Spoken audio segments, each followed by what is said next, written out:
Bonjour à tous et bienvenue pour cette dernière édition, le dernier épisode en tout cas de l'ADTM Factory 2020.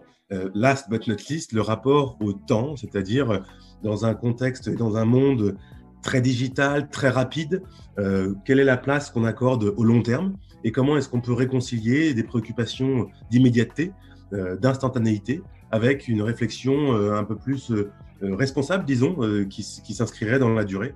Pour notre activité, je pense qu'il y a trois natures différentes d'évolution des comportements. La première, c'est la découverte de notre service par des nouvelles populations et l'accélération de ce qu'on appelle le taux de pénétration de la livraison à domicile.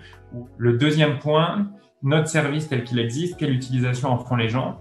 Et on a notamment eu une évolution avec une temporalité différente sur à quel moment est-ce que les gens faisaient appel à notre service. Le dernier changement de comportement qu'on a vu du côté des clients, c'est le type de biens qui ont pu être commandés sur l'application, avec une accélération notamment sur la livraison de produits du quotidien. Donc, évidemment, on a vu une accélération, un changement des comportements du côté des consommateurs, mais qui est aussi le reflet de l'évolution de l'offre qui était disponible sur l'application.